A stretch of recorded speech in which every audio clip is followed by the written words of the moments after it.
Welcome friends. आज हम explain करने वाले हैं हाल ही में नेटफ्लिक्स पर आई एक sci fi adventurous movie the electric state को। तो बिना किसी देरी के चलिए शुरू करते हैं। मूवी की शुरुआत में हमें टाइम दिखाया जाता है 1990 का, और तभी हम क्लास में क्रिस्टोफर नाम के लड़के को देखते हैं जो कि साइंस का एक काफी मुश्किल टेस्ट दे रहा होता है।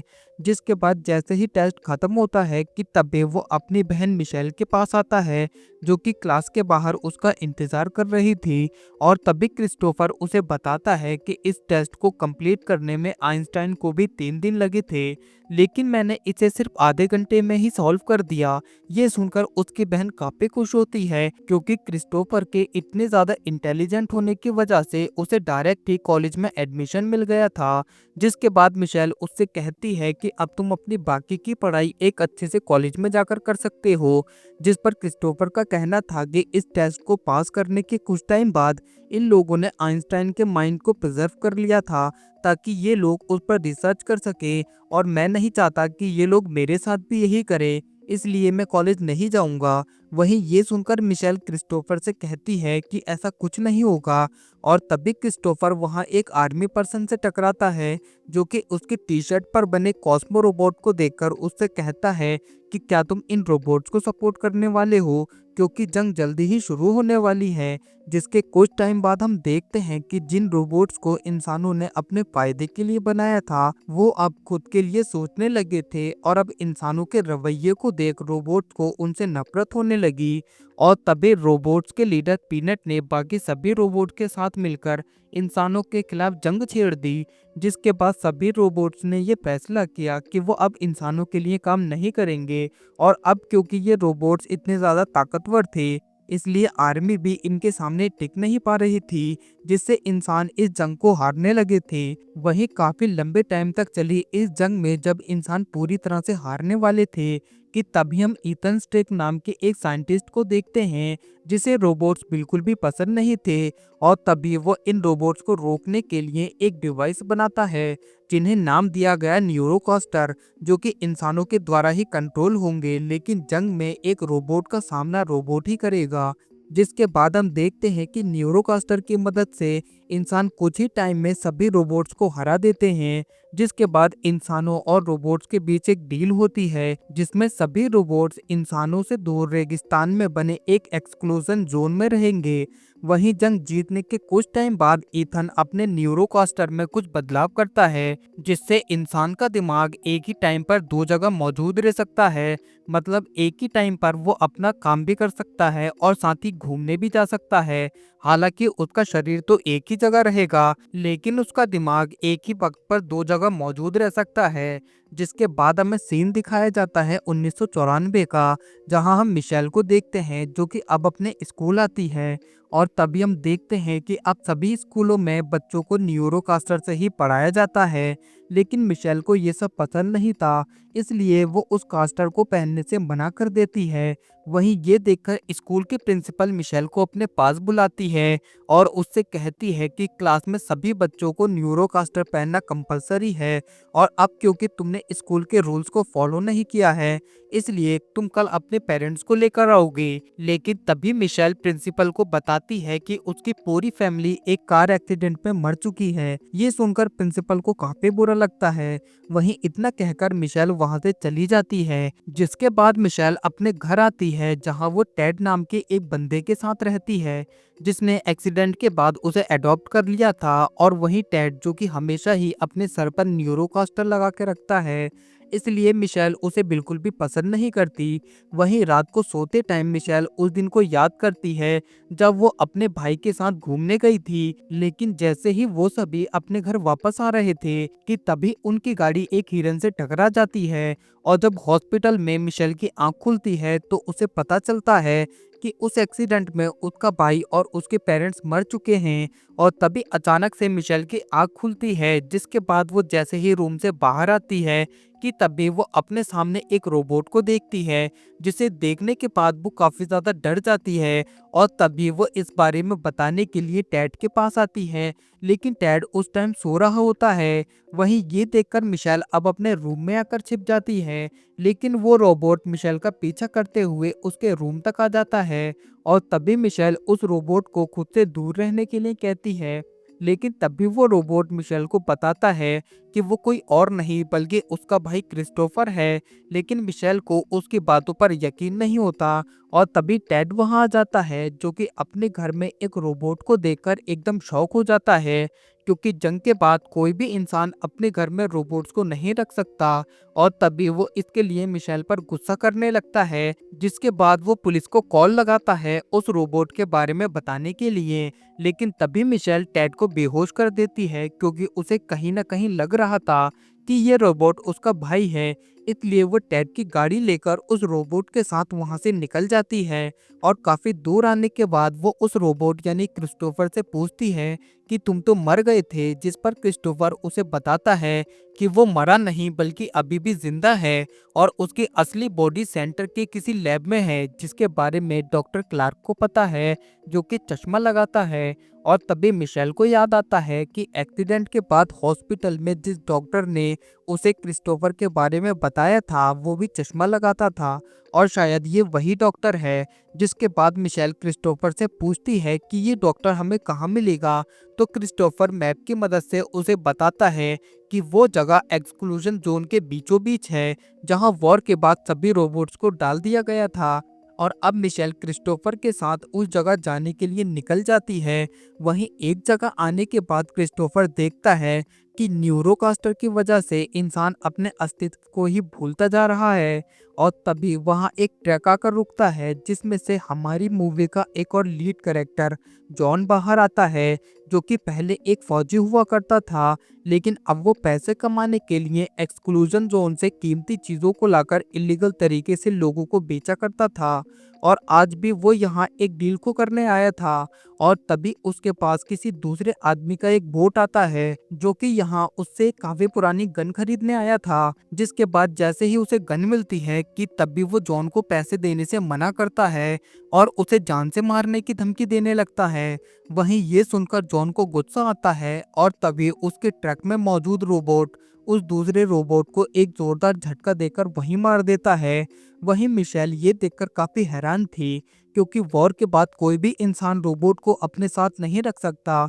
जिसके बाद वो क्रिस्टोफर के साथ उसके ट्रक में चढ़ जाती है, क्योंकि उसे लग रहा था कि शायद जॉन उन्हें एक्सक्लूजन जोन में लेकर जा सकता है। वहीं दूसरी तरफ होश में आने के बाद टेड पुलिस को क्रिस्टोफर के बारे में बता देता है कि मेरे घर में एक रोबोट आया था, जिसे मेरी बेटी यहाँ से ले गई। और तभी हम मार्शल नाम के एक ऑफिसर को देखते हैं, जो कि अब मिशेल और क्रिस्टोफर को पकड़ने उनके पीछे जाता है। जिसके बाद सीन शिफ्ट होता है जॉन पर, जो कि अब अपने रोबोट हारमन के साथ पहुंच चुका था एक्सक्लूजन के पास बने अपने एक सीक्रेट बेस में, जहां उसने काफी सारा सामान रख रखा था। और तभी वो हारमन से कहता है कि अगर कभी इंसानों और रोबोट में फिर से दोस्ती हो गई तो वो इस सामान को बेचकर काफी अमीर बन जाएगा। और जॉन यहीं से एक्सक्लूजन के अंदर जाता था। वहीं मिशेल जॉन की ये सभी बातें सुन रही थी, लेकिन तभी वो गलती से किसी सामान को छू लेती है, जिससे जॉन को शक होता है कि यहाँ उनके अलावा कोई और भी है। और तभी वो हारमन के साथ मिलकर उन्हें ढूंढने लगता है। जिसके बाद जैसे ही उन्हें मिशेल और क्रिस्टोफर मिलते हैं कि तभी वो मिशेल से पूछता है कि तुम यहाँ कैसे आई। जिस पर मिशेल जॉन को सारी बातें बताती है और उससे कहती है कि उसे एक्सक्लूजन में जाना है ताकि वो उस डॉक्टर से मिल सके।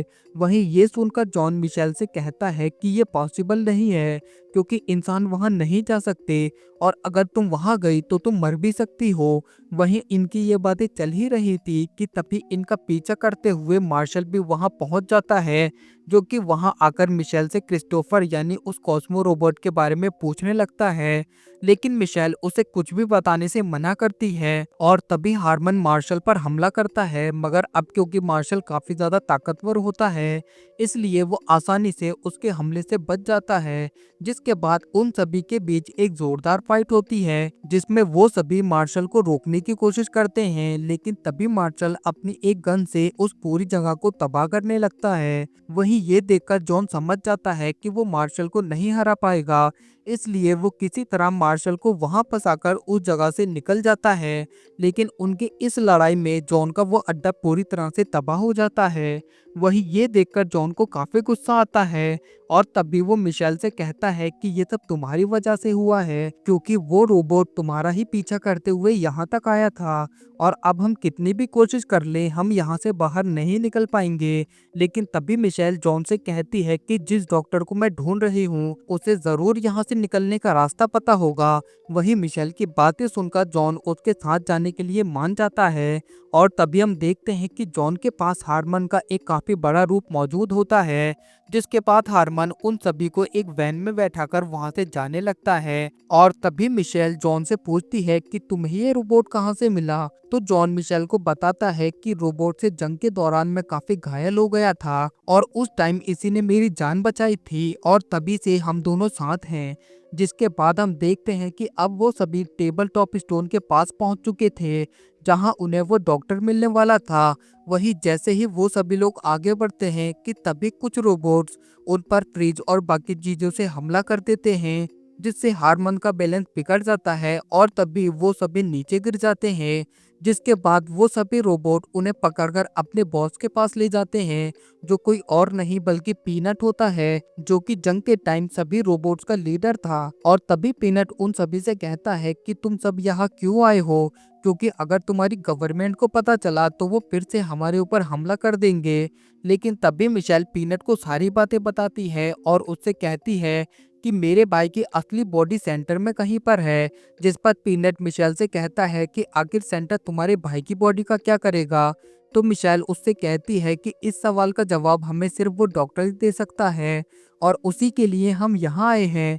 और अब पीनट उन सभी को बताता है कि कुछ टाइम पहले यहाँ क्लार्क नाम का एक डॉक्टर था, लेकिन अब क्योंकि ये जगह सिर्फ रोबोट के लिए थी इसलिए मैंने उसे यहाँ से निकाल दिया। ये सुनकर मिशेल को काफी गुस्सा आता है, क्योंकि क्लार्क ही उसे उसके भाई के बारे में बता सकता था और अब वो क्रिस्टोफर को लेकर वहां से जाने लगती है। लेकिन तभी एक रोबोट उनके पास आती है और उन्हें एक कार्ड देकर उन्हें बताती है कि जब क्लार्क यहाँ थे तो मैं उन्हीं के साथ काम किया करती थी और जाने से पहले उन्होंने कहा था कि अगर क्रिस्टोफर यहाँ आता है तो उसे ये कार्ड दे देना। और मिशेल जैसे ही उस कार्ड को देखती है तो उसे उस पर क्लार्क का एड्रेस मिलता है, जो कि यहाँ से 10 मील दूर था। और तभी पीनट उनसे कहता है कि हम सभी सुबह होने पर वहां जाएंगे। जिसके बाद सीन शिफ्ट होता है ईथन पर, जो कि अपनी मॉम से बात कर रहा था। लेकिन तभी उसे पता चलता है कि उसके न्यूरोकास्टर में कुछ प्रॉब्लम है और तभी वो इसके बारे में अपने साइंटिस्ट से पूछता है, जो कि उसे बताते हैं कि क्रिस्टोफर यहाँ से भाग गया है। ये सुनकर ईथन उनसे कहता है कि ये कैसे हो सकता है। तो वो उसे बताते हैं कि उसकी बॉडी तो हमारे ही पास है, लेकिन उसके कुछ माइंड पार्टिकल्स एक कॉस्मो रोबोट में हैं और उसी की वजह से हमारे सर्वर में ये प्रॉब्लम आ रही है। वहीं ये सुनकर ईथन सीधा मार्शल से कांटेक्ट करता है और उससे कहता है कि समझौते के बाद भी रोबोट अभी भी इंसानों के बीच हैं और तुम्हें उन्हीं में से किसी एक को ढूंढना है जिसके पास मेरी एक खास चीज है, और अगर तुम मुझे वो लाकर देते हो तो मैं तुम्हें उसके बदले काफी बड़ा इनाम दूंगा। जिसके बाद इथन जैसे ही उसे कॉस्मो रोबोट के बारे में बताता है कि तभी मार्शल उससे कहता है कि मैं जानता हूँ कि वो रोबोट और उसके साथ जो लड़की है वो हमें कहाँ मिलेंगे। और तभी हम देखते हैं कि ईथन मार्शल के उस रोबोट को भी ठीक कर देता है। जिसके बाद सीन शिफ्ट होता है टेबल टॉप स्टोन में, जहां हम देखते हैं कि अब वो सभी एक पीनट जैसी दिखने वाली वैन में बैठकर डॉक्टर क्लार्क के पास जाने के लिए निकल जाते हैं। जिसके बाद वो जैसे ही उस जगह पहुंचकर क्लार्क को ढूंढने लगते हैं कि तभी वहां काफी सारे बुरे रोबोट आकर उन सभी को मारने के लिए उन पर हमला कर देते हैं। और अब वो सभी उन रोबोट से अपनी जान बचाने के लिए एक घर की तरफ भागने लगते हैं। जिसके बाद जैसे ही वो रोबोट उन पर फिर से हमला करने के लिए आते हैं कि तभी वहां एक सीक्रेट डोर ओपन होता है, जिससे वो सभी अब पहुंच जाते हैं सीधा डॉक्टर क्लार्क के पास। वहीं मिशेल जैसे ही डॉक्टर को देखती है कि तभी वो उसके पास आती है और उससे कहती है कि हॉस्पिटल में तुमने कहा था कि मेरा भाई मर चुका है, लेकिन वो तो अभी भी जिंदा है और अभी किसी तरह इस कॉस्मो रोबोट से कनेक्ट है। इसलिए अब तुम मुझे बताओ कि मेरे भाई की असली बॉडी कहाँ है।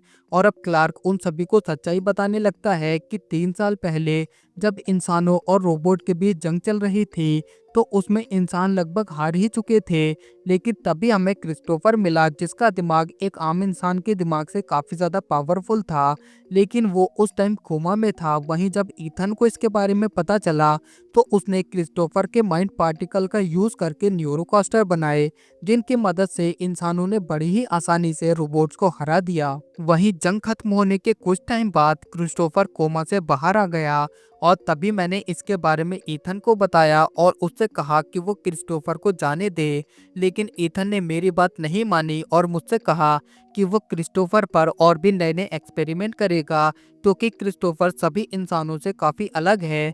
लेकिन तभी मैंने फैसला किया कि मैं ईथन को इस समय कामयाब नहीं होने दूंगा और तभी मैंने उसके कुछ माइंड पार्टिकल्स को अलग कर दिया और उसके बाद मैं वहां से किसी तरह निकलकर यहाँ आ गया।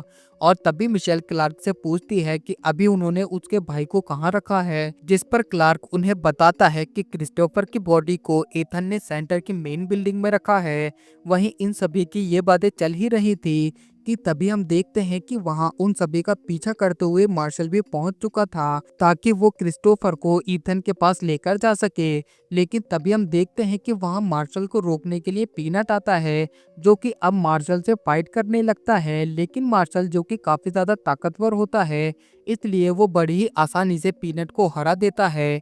वहीं दूसरी तरफ जॉन बाकी सभी को लेकर वहां से निकल ही रहा था कि तभी वहां ईथन के काफी सारे और भी सोल्जर आ जाते हैं, जिसके बाद उन सभी के बीच एक अच्छी खासी फाइट होती है। वहीं क्लार्क सीधा मार्शल के सामने आता है ताकि वो मार्शल को रोक सके, लेकिन तभी ईथन एक रोबोट में आकर क्लार्क को वहां पर शूट करके मार देता है। वहीं मार्शल ये देखकर काफी हैरान था, क्योंकि उसका मानना था कि इंसान एक दूसरे को नहीं मारते। जिसके बाद वो क्रिस्टोफर को अपने साथ ले जाते हैं और तभी मार्शल मिशेल से कहता है कि अपने घर जाओ और भूल जाओ कि कभी ये सब हुआ भी था। वहीं अगले सीन में हम देखते हैं कि वो सभी अब टेबल टॉप पर वापस आ जाते हैं, जहां आकर वो देखते हैं कि ईथन के ड्रोन्स ने उस जगह को पूरी तरह से बर्बाद कर दिया है। ये देखकर वो सभी काफी उदास हो जाते हैं और तभी जॉन मिशेल से कहता है कि हम तुम्हारे भाई को ढूंढ कर ही रहेंगे। और उसी टाइम डॉक्टर क्लार्क का रोबोट उनके पास आता है, जिसके बाद मिशेल उससे पूछती है कि क्या तुम्हें यहाँ से बाहर निकलने का रास्ता पता है।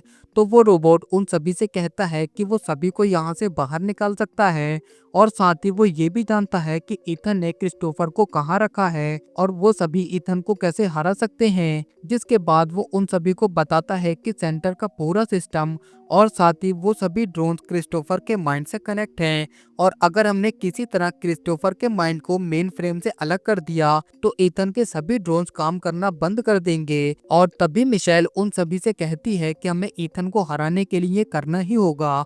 वहीं पीनट को भी उनकी ये बातें ठीक लगती है, इसलिए वो उनका साथ देने के लिए मान जाता है। जिसके बाद वो सभी अब निकल पड़ते हैं ईथन और उसकी आर्मी को हराने के लिए। वहीं दूसरी तरफ हम देखते हैं कि वो लोग अब क्रिस्टोफर को उस लैब में ले आए थे जहां उसका असली शरीर रखा था। और तभी ईथन उससे कहता है कि तुम्हारी वजह से हमें काफी नुकसान हुआ है और अब तुम कितनी भी कोशिश कर लो तुम यहाँ से बाहर नहीं निकल पाओगे। वहीं ये सब देखकर मार्शल भी समझ चुका था कि ईथन एक काफी बुरा इंसान है और तभी वो उससे कहता है कि आखिर तुम एक बच्चे के साथ ऐसा कैसे कर सकते हो। जिस पर ईथन का कहना था कि इसी की वजह से हम वॉर पर रोबोट्स को हरा पाए थे, वरना आज हम उनके गुलाम होते। वहीं उनकी ये बातें चल ही रही थी कि तभी हम देखते हैं कि जॉन हारमन के एक और काफी बड़े रोबोट को लेकर वहां पहुंच चुका था। जिसके बाद अब शुरू होती है इस मूवी की सबसे तगड़ी फाइट, जिसमें हम देखते हैं कि हारमन अपने काफी बड़े रूप के साथ ईथन के सभी रोबोट्स को धूल चटाने लगता है और इसी के साथ पीनट भी अपनी आर्मी के साथ मिलकर उन सभी रोबोट्स को मारने लगता है। वहीं ईथन जब ये देखता है कि उसके रोबोट मर रहे हैं तो अब वो खुद ही अपने एक काफी एडवांस रोबोट से लिंक होकर उन सभी को रोकने के लिए जाता है। है। वहीं हम मार्शल को देखते हैं जो कि अब पीनट के सामने आता है और तभी पीनट उससे कहता है कि ईथन इंसानों का दोस्त नहीं बल्कि उनका दुश्मन है, तो फिर तुम उसका साथ क्यों दे रहे हो। वहीं पीनट की ये बातें सुनकर मार्शल अब लड़ना बंद कर देता है और अपने न्यूरोकास्टर को भी निकाल देता है। और तभी हम ईथन को देखते हैं जो कि अपने एडवांस ड्रोन से सभी रोबोट्स को मार रहा होता है। वहीं दूसरी तरफ हम मिशेल को देखते हैं जो कि क्लार्क के रोबोट के साथ मिलकर अपने भाई को ढूंढने लगती है और जैसे ही उसे अपना भाई मिलता है कि तभी वो क्लार्क के रोबोट से कहती है कि मुझे अपने भाई से बात करनी है। तो वो रोबोट मिशेल को न्यूरोकास्टर पहनने के लिए कहता है, जिसके बाद मिशेल जैसे ही न्यूरोकास्टर को पहनती है कि तभी वो वर्चुअल वर्ल्ड में अपने भाई क्रिस्टोफर के पास पहुंच जाती है। वहीं क्रिस्टोफर जैसे ही मिशेल को अपने सामने देखता है तो वो उसे देखकर काफी खुश होता है और तभी मिशेल उससे कहती है कि मैं तुम्हें यहाँ से अपने साथ ले जाने आई हूँ। लेकिन क्रिस्टोफर उसके साथ जाने से मना कर देता है और उससे कहता है कि मैं तो काफी पहले ही मर चुका हूँ, बस ईथन ने किसी तरह मेरे दिमाग को जिंदा रखा है और उसने इसी की मदद से न्यूरोकास्टर और बाकी सभी को बनाया है, जिसकी वजह से आज हर तरफ इतनी तबाही हो रही है। जिसके बाद क्रिस्टोफर मिशेल से कहता है कि इस तबाही को रोकने का सिर्फ एक ही तरीका है, तुम्हें वापस जाकर मेरी बॉडी से कनेक्टेड सभी मशीन्स को बंद करना होगा, जिससे ईथन के बनाए सभी बोझ डीएक्टिवेट हो जाएंगे और ये लड़ाई यहीं रुक जाएगी।